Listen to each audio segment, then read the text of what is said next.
Assalomu alaykum. Bugungi mavzuyimizda biz endi div tagi haqida gaplashamiz. Bu tag bilan biz saytimizga nimalarni qo'shishimiz mumkin? Biz bilamizki, h1 bilan biz yoki p taglari bilan biz matn qo'shishimiz mumkin. Masalan, salom dunyo va shu kabi. Yoki-da boshqa matn qo'shadigan taglarimiz bor. I tagi, p tagi va hokazo. Endi bizda rasm qo'shish uchun img tagidan foydalanganmiz. src ning ichiga demak rasm manzilalarini joylashtirardik. Lekin divdan qachon foydalanamiz? Divdan biz tarkibiy qism qo'shish uchun emas, ya'ni matn yoki rasm qo'shish uchun emas, balki allaqachon mavjud bo'lgan yoki qo'shilishi kerak bo'lgan tarkibiy qismlarni guruhlab olish uchun. Ularni guruhlab olib turib, ularni boshqara olishimiz mumkin. Masalan, oddiy hamyonni olaylik. Hamyonimizda pul bor, to'g'rimi? Mana shu pulni hamyonga soldik. Hamyonimizni esa boshqa sumkaga soldik. O'sha sumkani olib yursam, men bir vaqtning o'zida ham sumkani ko'tarib yuribman ichidagi boshqa elementlar, itemlar bilan yoki buni ichida albatta mana bu hamyonim ham bo'ladi. Bu hamyonning ichida esa albattagina pul emas, balki kartalar ham mavjud. Demak, bitta hamyonning vazifasi hozir bir vaqtning o'zida ham pulni, ham kartalarni o'zi bilan olib yuribdi. Bitta guruhga olib, hammasini birgalikda demak olib yurishimizga yordam beradi. Shu kabi divlar ham guruhlab olish uchun kerak bo'ladi bizga nimalarni, HTML elementlarni va ularni guruhlab olib birgalikda boshqarishimiz mumkin bo'ladi. O'sha elementlarni o'zini, masalan, guruhlab olib turib, o'sha guruhni saytimizni ma'lum bir qismida u joydan bu joyga o'z shaklini, ya'ni joylashgan joyini o'zgartiramiz, shaklini o'zgartiramiz va hokazo. Saytlarda buni ko'radigan bo'lsak, masalan, Uzum marketning o'zida ham mana bu elementlar hammasi divning ichiga olingani tabiiy. Chunki mana rasm tagiga oladigan bo'lsak, img tagini barchamiz o'rganganmiz. Mana ko'rib turibsizlar mana bu yerda. Xo'p. Mana bu img tagimizni tepasida div turibdi. Demak, divning ichiga olingan. Bu divni o'zini ham boshqa div olgan, o'z ichiga. Bu divning tepasida yana boshqa bir div turibdi. Demak, har bir o'rab oluvchi divning o'ziga yarasha vazifalari bo'ladi. Shunday ekan, divlarni yana mana bunday ko'rinishda tushuntirib berishim mumkin sizlarga. Mana bu har bitta demak mana bu berilgan turburchak shakllarimizni bitta div deb tasavvur qilaylikda. Demak, mana buning ichidagi element hammasi mana buning ichida, to'g'rimi? Bir-birining ichiga joylashib ketgan elementlarimiz. Bir-birining ichida. Har bittasini bitta div deb olsak, har bittasinin vazifasi boya tushuntirganimdek hamyon kabi elementlarni guruhlab olib birgalikda boshqarish uchun kerak bo'ladi. Buni ishlatilishi qanaqa bo'ladi deydigan bo'lsak, divlar asosan mana shunday yaratiladi. Div tagi bilan aytib o'taman, div tagi juda ham muhim tag hisoblanadi. Divning ichiga elementlarni qanday joylashishni juda ham puxtalik bilan o'rganishimiz kerak bo'ladi. Aks holda juda ham qiynalasizlar. Chunki div tagidan HTML da eng ko'p foydalanamiz. Bu tagimiz endi asosan nima deydi? Nima desak bo'ladi?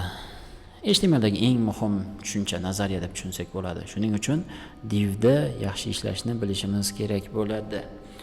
Bunga misol, masalan, p tagini olamiz. Salom dunyo. 3 ta p ni yaratdik. Endi uni ochib ko'radigan bo'lsak, saytimizda mana 3 ta p. Farqi yo'q. Masalan, divni olib tashlasak ham, olmasak ham bir xil turibdi deyarli.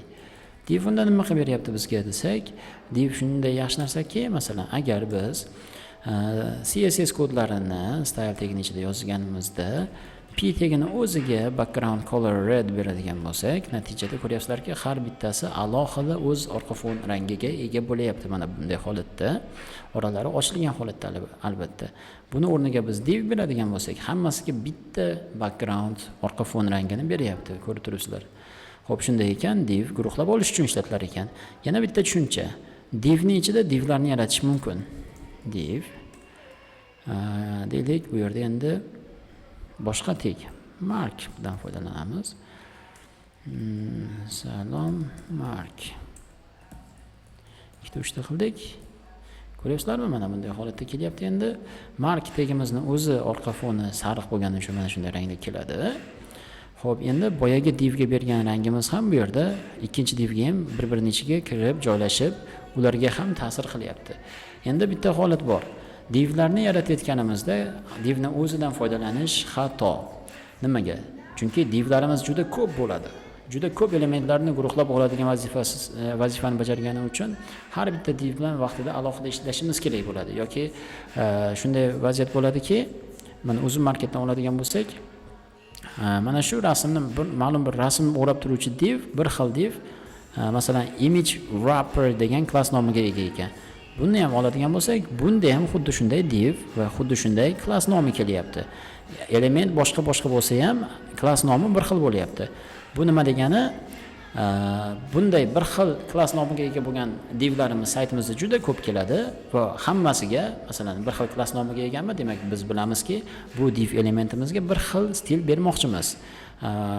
Masalan, o'zimda ham ko'rib turibsizlar. Nechta element bo'lishidan qat'iy nazar hammasini bitta div klass nomi ostida yaratyapti mana. Masalanda, demak, mana shu image wrapper degan klass nomiga alohida shunday stil berilganki, bu stil hamma elementlarga ta'sir qilishi kerak bo'ladi va dasturchi buni biladi. Shunday ekan, biz ham divlarni yaratganimizda, demak, alohida klass nomlari bilan yaratishimiz kerak. Mana misol sifatida mana bu yerda preview wrapper. Bundan tepasidagi divda esa image carousels, birinchi marta ko'ryapman bu so'zni ingliz tilida. Keyingi divimizda esa image product card image ikkita klass nomiga ham ega ekan bu divimiz. Xo'p, mana shunday tarzda, demak, divlarimiz bir nechta klass nomiga ega bo'lishi mumkin yokida albatta klass nomi bilan ishlatishimiz kerak bo'ladi. Klass nomiga masalan 1 va hokazo. Endi o'sha yerda bitta usuli bor. Divni yaratib, pastga tushirib, tepaga chiqib, klass 1 deb yozganimiz yaxshimi yoki boshqacharoq usul bilan? Ya'ni dasturchilar haqiqatan ishlatadigan usul, ya'ni .1 tab bossak bizga div tegini bir klass nomi bilan yaratib beryapti. Bu nimani bildirar ekan? Demak, .1 2 yo'q, uzr, 1 ni bostirib tabni bossak, demak bizga bitta divni aynan o'sha nuqtadan keyin bergan klass nomimiz bilan yaratib berayapti. Bu tez yozishimiz uchun kerak bo'ladi va aynan o'sha divni ustida CSS da ishlashimiz kerak bo'lganda aniq nom bilan ishlata olishimiz uchun kerak bo'ladi. Shunday ekan, xo'p, divlarda mana shunday tarzda foydalanamiz. Mana bu qismida ham ko'rishingiz mumkinki, rasm qismida alohida div edi. Mana bu pastdagi mana bu qismi uchun ham alohida div bilan berilyapti. Mana ko'rib turibsizlar. Shuning uchun bizda divni nima uchun ishlatar ekanmiz? Mana bunday saytimizni tarkibiy qismlarini guruhlab olish uchun va o'sha guruhlarni boshqarish uchun ishlatamiz. Buni albatta keyingi CSS mavzularida har bitta divni ustida ishlab qanday natijalar ko'rsatishimizni bilishimiz mumkin. Bitta misol ko'rsataman. Masalan, 1 degan divni o'zini style bilan ham bilib olishimiz mumkin, yaratib olishimiz mumkin. Masalan, hech narsa qo'shmadik, to'g'rimi?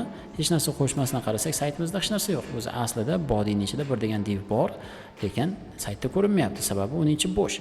Bo'sh holatida ham o'sha 1 degan divimizning klassiga, klass nomidan foydalanib, nuqta bilan albatta alohida background color bersak, masalan, red.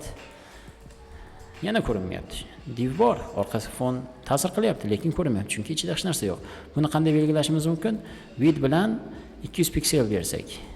Kengligi endi 200 piksel kenglik bo'lyapti-yu, lekin ichida hech narsa bo'lmagani uchun, balandligi bo'lmagani uchun bizga hali hech narsa ko'rinmayapti. Shunda balandligini ham berib ketishimiz mumkin 200 piksel va ko'rib turibsizlarki, mana divimiz paydo bo'ldi saytimizda. Demak, mana bu divimiz shunday quti sifatida ishlaydiki, 200 piksel kenglikda va balandlikda saytimiz ichida joylashgan hisoblanyapti. Buni ichiga endi biz bemalol boshqa tekstlarimizni joylashtirishimiz mumkin. Masalan, h1 bilan lorem joylashtiradigan bo'lsak, ko'ryapsizlarki, mana loremimiz endi chiqib ketdi albatta. h1 juda katta bo'lgani uchun lorem bilanmi, mayli h1 bilan emas, p bilan yarataylikchi. Mana p bilan yaratdik, biroz chiqib ketdi. Buni tabiiy, endi balandligini aniq belgilaganimiz uchun balandligini olib tashlasak, endi ichidagi kontent bo'yicha joylashtirilyapti. Xuddi shuni endi biz ko'paytiradigan bo'lsak, bu yerda mana tagida yana boshqa div keldi. Endi biz kelgusi CSS kurslarimizda har bitta blokni saytimizda qancha joy egallashi, yonma-yon yoki takma-tak yoki saytimizning aynan qaysi qismida joylashishini CSS kurslarida o'rganib boramiz. Hozircha esa divni o'zini demak tushunishimiz kerakki, boshqa tarkibiy qismlarni guruhlab olish uchun. Masalan, bitta divning ichida bir nechta yana ichki divlarni yaratishimiz mumkin. Sababi, mana bu yerda ko'rib turibsizlarki, mana bu eng katta divimizni oladigan bo'lsak va bu divimizni biz nima deb nomlaymiz? Masalan, 1 deb nomlasak, birinchi divimiz hammasini egallayapti. Bu yerda esa nav degan divimiz faqatgina bularni egallayapti. Navning ichida element dedik yoki nav element degan div bo'lsin. Bu yerda esa content. Bu yerda esa site degan div ishtirok etayotgan bo'ladi. Demak, mana bu 1 degan divimiz nima ekan? Bu divimiz hamma divlarni o'z ichiga olyapti. Hamma divlarni, demak, o'z ichiga olgan div hisoblanyapti-da, uning ichidagi nav esa mana bularni o'z ichiga olgan va hokazo. Demak, divimizning vazifasi mana shunday boshqa tarkibiy qismlarni guruhlab olish uchun ekan. Buni keyinchalik demak sun'iy intellektdan ham ko'proq so'rab o'rganishinglarni tavsiya qilaman yoki ertaroq darslarimizga qatnashib yoki dars bo'lmagan kunlari kompyuterlarimizga kelib shug'ullanishinglarni tavsiya qilaman.